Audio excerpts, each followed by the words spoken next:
As we learn more about the DNA in human cells and how it controls the growth and development of cells, then maybe we can explain a very important observation that when we try to grow most human cells in the liver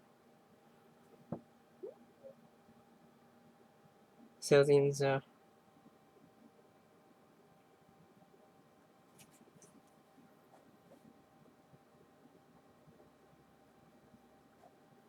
laboratory, they seem programmed to divide only a certain number of times before they die. Now, this differs with type of cell. Some cells, like nerve cells, only divide 7 to 9 times in their total life. Others, like skin cells, will divide many, many more times. But finally, the cells stop renewing themselves and they die. And in the cells of the human body itself, in the cells of every organ, of almost every type of renewing themselves and they die, tissues in the body, the same thing will happen eventually. Eventually, 結局はついに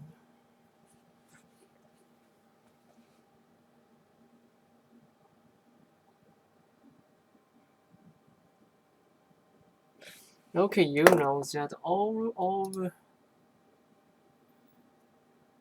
oh oh oh oh okay, you know that all our person's genetic information is contained on a very long piece of DNA called chromosomes.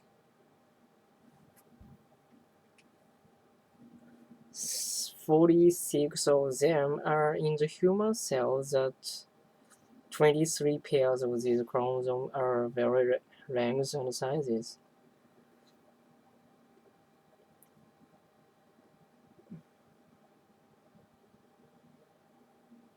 Now, if we look at this rough drawing of one of them, one chromosome is about to divide into two.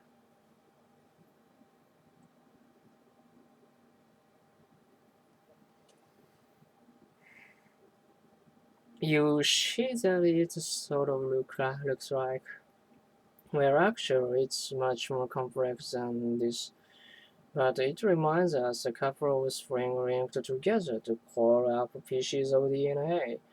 And if you stretch them out, you will find they contain certain genes, certain sequence of DNA that help to determine how the cell of a body will develop.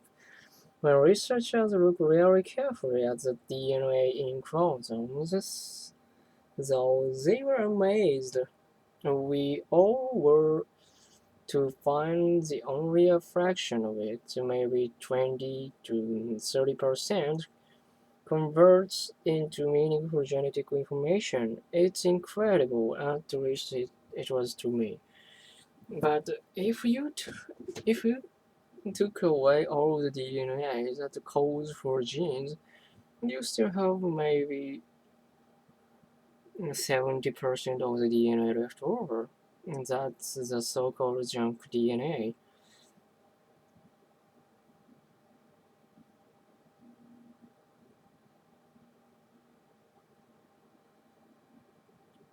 That's the so-called junk DNA. Though the word junk is used sort of Tony's cheek. The assumption is that even this DNA doesn't make up any of the genes, it must have some other purpose.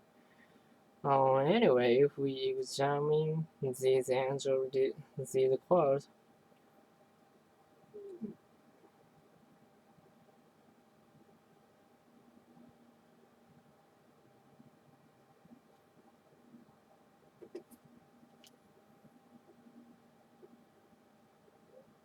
at each end of every human chromosome is called a telomere. Now, a telomere is a highly repetitious and genetically meaningless sequence of DNA, what we are calling junk DNA, but it does have any important purpose. It is sort of like the plastic tip on each end of shoelace. It means not help you tie your shoe, but does have any important purpose. It is sort of like the plastic tip, huh? That little plastic tip keeps the rest of the shoelace, the shoe strings from unraveling into weak and useless thread. Well, the telomere at the end of chromosome seems to do about the same thing. Protect the genes, the genetically functional parts of the chromosome from being damaged. Every time the chromosome divides, every time one cell divides into two,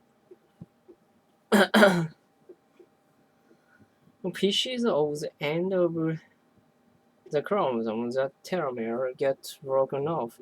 So after each division, the telomere gets shorter, and one of the things that may happen after a while is that the pieces of the genes themselves get broken off the chromosomes. So the chromosome is now losing important genetically input information and is no longer functional, but as long as the telomeres are at certain lengths, they keep this from happening. So it seems that by looking at the length of the telomeres on specific chromosome, we can actually predict pretty much how long certain cells can successfully go on dividing. Other some cells just seem to keep on dividing regardless, which may not be always a good thing if it gets out of control. But when we analyze the cells chemically, we find something very interesting. A chemical in them, and an enzyme called telomerase. Telomerase. As bits of the telomere break off from the end of a chromosome, this chemical, this telomerase, can rebuild it, can help resemble the protected DNA, the telomere that the chromosome is lost. Someday we may be able to take any cell and keep it alive functioning and reproducing itself essentially forever through the use of telomerase. And in the future, we may have virtually immortal nerve cells and immortal skin cells or whatever because of the chemical telomerase can keep the telomere on the ends of chromosomes from getting any shorter.